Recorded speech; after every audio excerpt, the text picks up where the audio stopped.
días, ¿cómo les va? Empezamos una nueva emisión de Los Siete Locos. Muchos invitados tenemos hoy en el programa y muy interesantes. Por ejemplo, está Margarita Paxá. No es muy conocida Margarita Paxá, sin embargo, fue una de las artistas plásticas más relevantes de todo el movimiento de vanguardia de los años 60 y 70 en la Argentina. Ahora en este momento está exponiendo, hay una retrospectiva muy completa de su obra en el Museo de Arte Moderno y por eso la invitamos al programa. Hay tantos artistas de esa época que se conocen, se recuerdan, pero no es tanto el caso de Margarita Paxá. Es muy justo que se haga esta muestra y me parece que valdrá la pena también conversar con ella, una persona con mucha historia, ¿no? Y mucha historia de este país. También va a estar con nosotros el periodista Juan José Pano y vamos a empezar por la reedición de un libro, pero un libro que marcó en su momento, un libro que se editó por primera vez en 1997 con dos autores, Eduardo Anguita y Martín Caparrós. Estoy hablando de La Voluntad. Son 3 tomos sobre toda la militancia y la lucha armada en la Argentina desde el fines de los 60 hasta la represión y los años 70. Invitamos a Anguita y a Caparrós. Caparrós se ha ido a España. Me han dicho que a vivir, no sé si será así o volverá, pero en este momento está en Barcelona, así que solamente va a estar con nosotros Eduardo Anguita y seguramente habrá mucho tema para hablar también con él. Empezamos con un pequeño informe sobre La Voluntad y después la charla con Eduardo Anguita. La Voluntad es un libro imprescindible sobre la historia de las organizaciones revolucionarias en la Argentina. Escrito por Eduardo Anguita y Martín Caparrós, fue editado en 1997 y se volvió una de las formas en que algunos descubrieron y otros recordaron unos tiempos que ahora regresan al centro del debate. Se acaban de reeditar los 3 volúmenes de este mapa de militancia de los años 60 y 70. Bueno, Eduardo Anguita, la primera edición de La Voluntad fue en el año 97. Pasaron muchas cosas, ¿no? Desde el 97 hasta acá. El libro ahora se relee con esta reedición desde otro lado, ¿no es cierto? Hay otra lectura. Por empezar, en el 97 estaban los indultos, ¿o no? Claro, en el 97 salió el primer tomo. Sí. Y en el 98 salieron los tomos 2 y 3. En realidad nosotros empezamos a trabajar a unos 20 años, ¿no? Con la idea. Claro. Y entre que empezamos y salió el primer tomo, habrán sido 3 años y pico, y ya veníamos muy embalados, de modo tal que en el 98 salieron los otros 2 tomos, y como vos decís, en una época donde todo el trabajo de La Voluntad era muy cuesta arriba, porque uno se preguntaba a cuánta gente puede interesarle una visión descarnada, una visión donde se relatara tal como eran las cosas o como la recordaron y la podían reconstruir los protagonistas, claro. Y no como se veía en la época todavía de la teoría de los 2 demonios, los indultos, leyes de impunidad y demás. Claro, seguramente. ¿Cómo surge la idea? ¿Eran amigos Martín Caparrós y vos? Nosotros nos conocemos, sí, desde chicos. Y la idea surgió, bueno, por distintos motivos. En realidad estábamos por hacer otra cosa juntos y en un momento dijimos, bueno, metámonos en un tema que realmente no se ha hecho nada y nosotros los conocemos. Y con cierta ventaja porque los dos teníamos experiencias relativamente distintas en el sentido de que habíamos militado en distintos ámbitos. Vos militaste en el PRT. Sí. Que era el brazo armado del ERP. No, al revés. El Ejército Revolucionario del Pueblo era el brazo armado del Partido Revolucionario de los Trabajadores. ¿Y dónde militaba Martín Caparrós? Martín estaba en una organización de periferia de montoneros. Ajá. Y bueno, yo fui preso y él se exilió, de modo tal que por eso te digo, había varios aspectos que nos permitían reconstruir miradas relativamente diferentes. Sí, la idea del libro, que me parece que está muy bien, es tomar testimonios, que después son muy elaborados, testimonios de distintas personas, 20 y pico de personas, sí. Ir entrecruzándolos, también con datos de la realidad de cada momento, porque estos 3 tomos revisan, qué sé yo, muchísimos años de la historia argentina donde pasaron montones de cosas y todo eso también está reflejado en el libro. Uno va recordando y a medida que el libro avanza va recordando cosas más terribles también, ¿no? Arranca en el 66. Es decir, por eso, arranca bastante suave al lado de todo lo que viene después. Digo. Narramos 12 años, de 1966 a 1978. Arranca con el golpe de Onganía. Exacto. Es decir, un momento en realidad de altísimo impacto para la sociedad argentina, pero como vos decís, eso que en ese momento se llamaba dictadura, con los años no faltó alguno que dijera eso era una dicta blanda, ¿no? Y efectivamente lo que llega en el 76 uno puede pensarlo de dos maneras y me parece que el libro tiene muchas miradas y muchos relatos que permiten verlo de muchas más, pero sintéticamente de dos maneras. Aquel 66 eran los primeros pasos de algo que tenían determinado hacer, no solamente en la Argentina, sino en otras regiones. Por algo llega después el Plan Cóndor y crímenes orquestados desde el Pentágono y la Casa Blanca de Estados Unidos.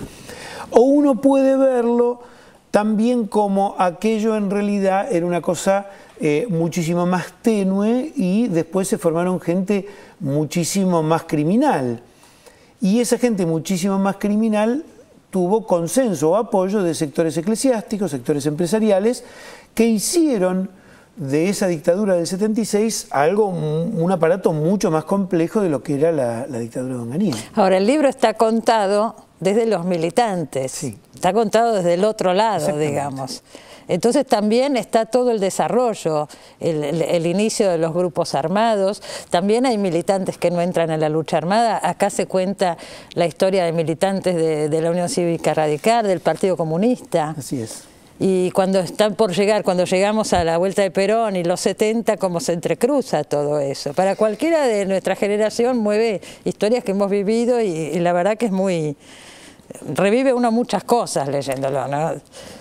Tuvimos, bueno, vos sos una lectora muy aguda, pero tuvimos la precaución de decir, bueno, ¿cuál es el nudo que hay que desentrañar en esta Argentina de los 90?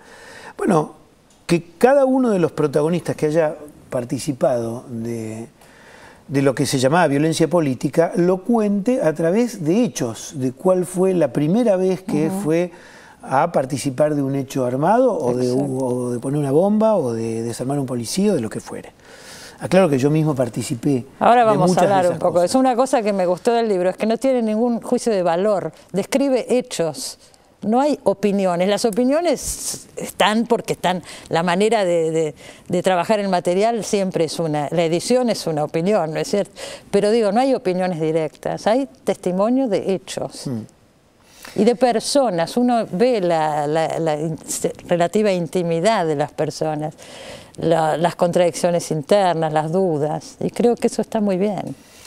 Me parece que en los 90 era una gran opinión narrar las cosas sin esconderse atrás de una Ferrari roja y decir, bueno, pero el peronismo es así, o se cayó el muro de Berlín, ¿no? Claro, digamos, cualquier preámbulo que llevara a justificar lo injustificable era una opinión. Claro. Y decir a quemarropa, así fue la historia, era una gran opinión, o por lo menos modestamente. Además bueno, pero yo comparto y además es un estilo que se ha trabajado muchísimo y uno dice, acá no hay opinión, sí, no, editar, ¿cómo pongo el material? Es de por sí una opinión y para mí es mucho más sutil eso que decir las cosas directamente, ¿no?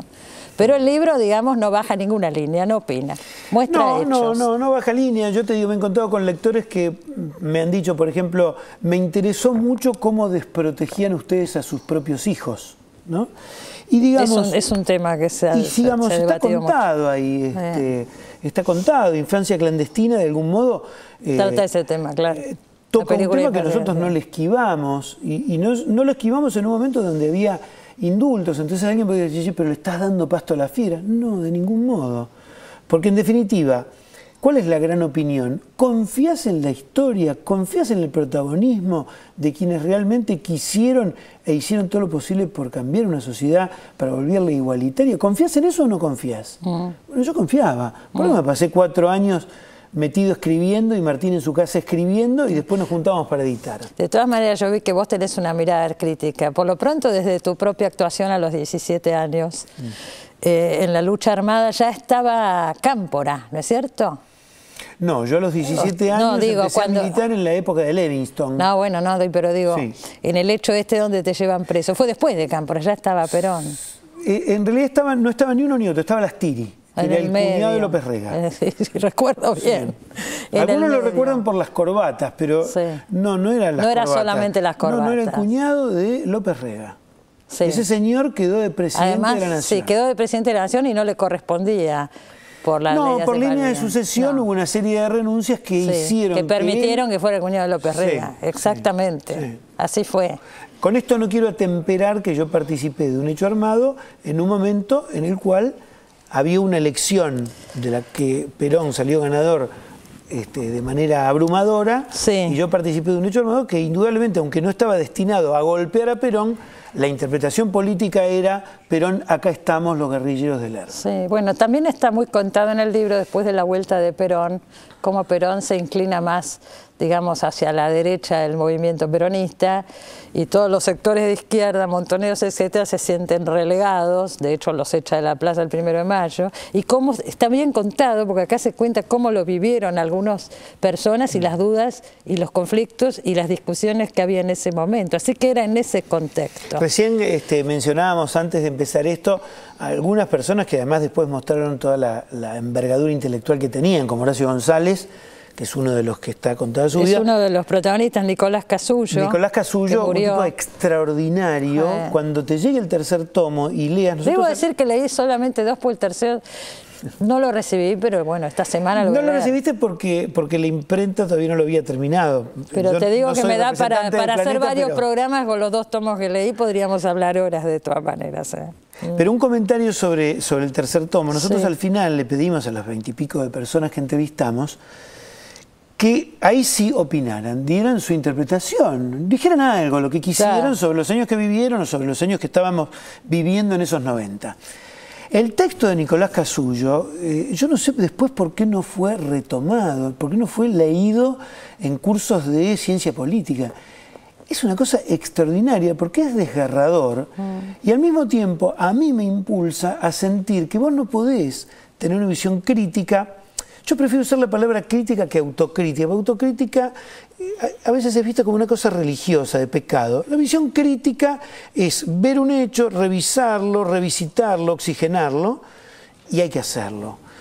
Y la visión crítica de Casullo sobre esos años y sobre su propia militancia son extraordinarios. Hablan de una dignidad, de una esperanza, y que no están despojados de ver la cantidad de errores que él vio en esos años, de los cuales fue un protagonista interesante, ¿no?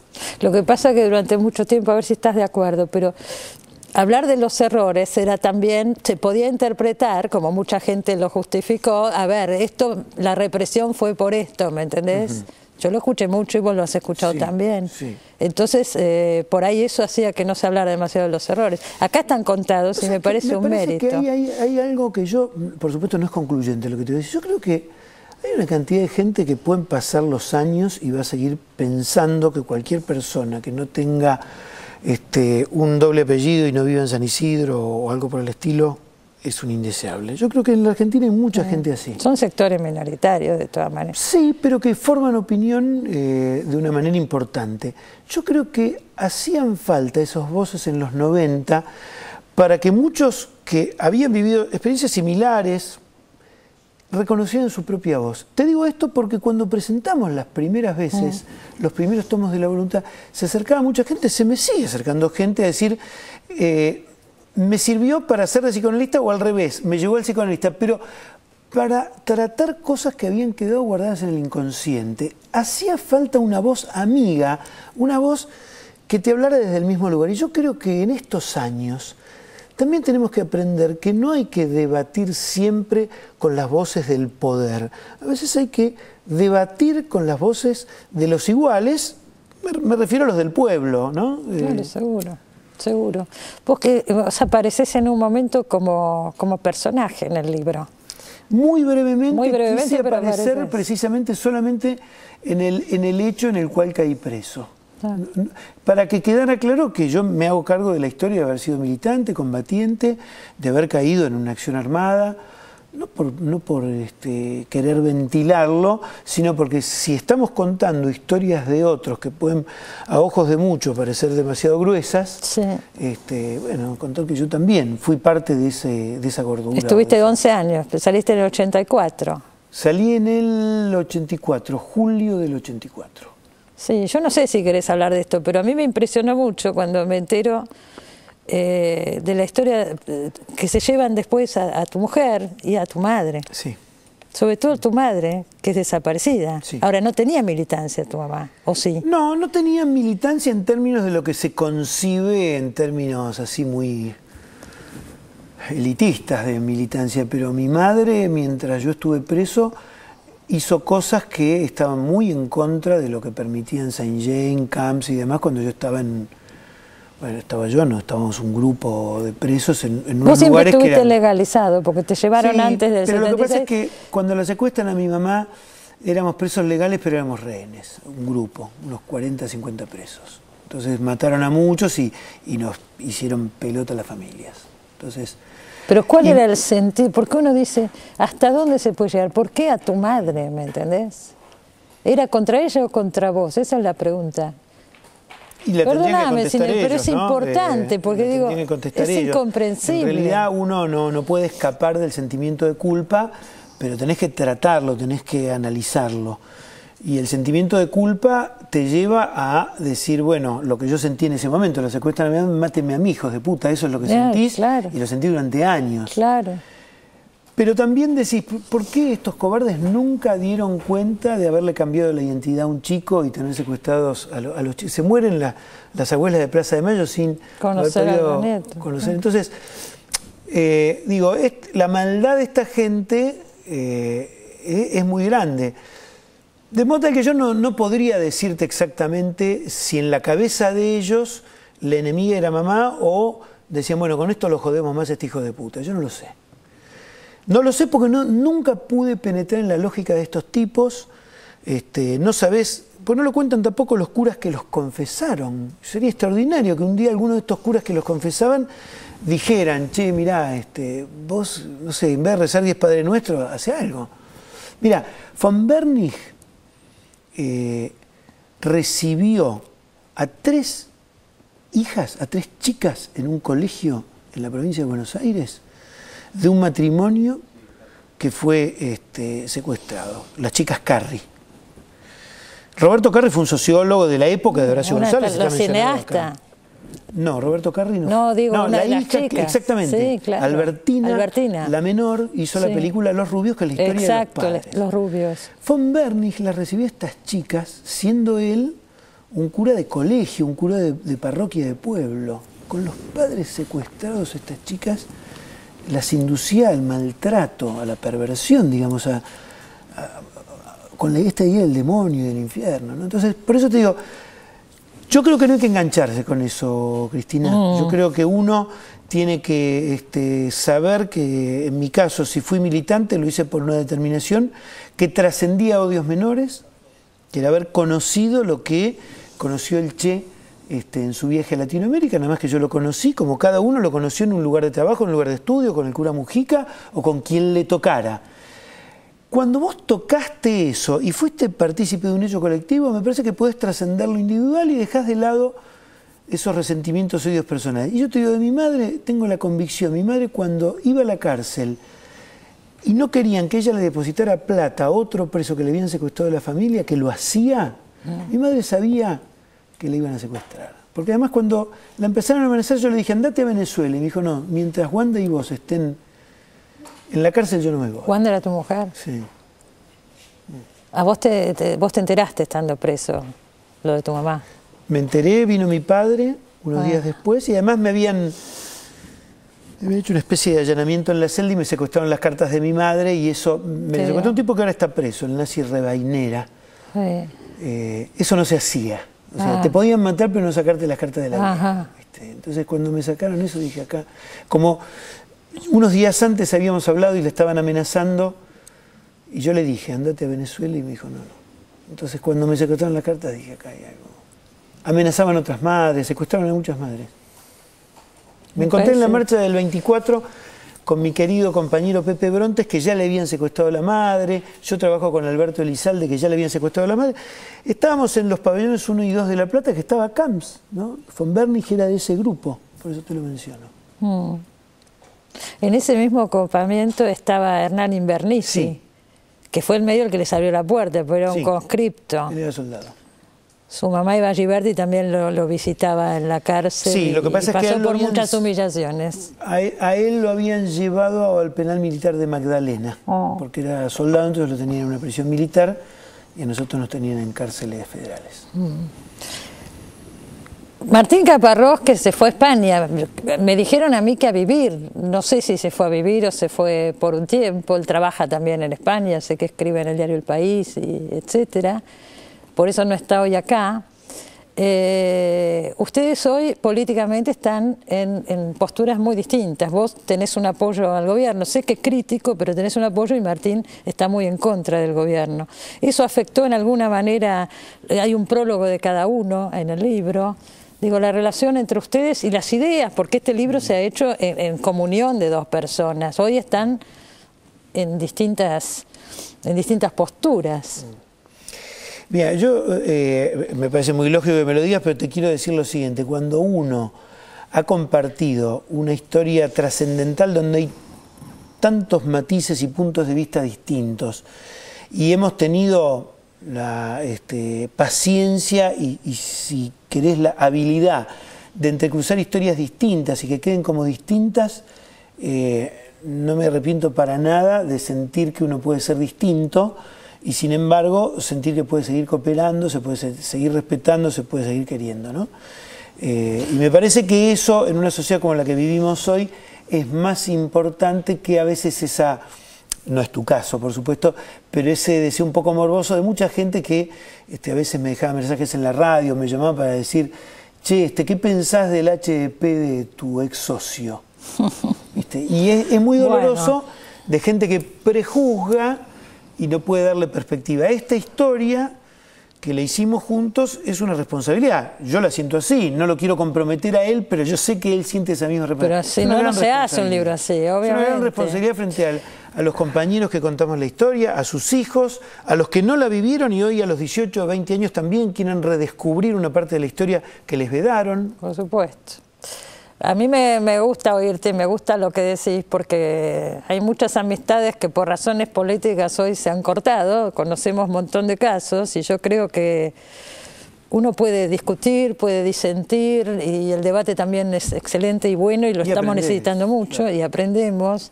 Entonces me gusta escucharte y que digas esto. Y los que te han hecho ese tipo de comentarios, sinceramente, no puedo respetar yo eso. Me parece que nos está haciendo daño además. Sí, yo creo que justamente cuando uno se enfrenta a esas situaciones, tiene que tratar de no caer, porque la gente que lo dice no te quiere provocar. Tiene la sensación de que si no está embanderada en este momento, está traicionando o debilitando. Y tendrían que reflexionar los que son así, si eso no es necedad y si la necedad lleva a algún lado. Vos, a lo largo de la vida, sos una trayectoria y son los ejemplos que aprendiste y los que podés dar, no mucho más. Yo te agradezco mucho esta charla y que hayas venido, Eduardo, y bueno, yo la verdad que me pongo a leer y me quedo por ahí hasta cualquier hora leyendo, pero si no, esto se puede leer de a poco, pero son testimonios que necesarios, a mí me parece realmente necesarios. Han hecho un gran trabajo y me alegro que se reedite. Gracias, Cristina. Nos vamos al corte, no se vaya que ya volvemos. Tenemos un muy buen programa hoy, a ver con qué nota seguimos.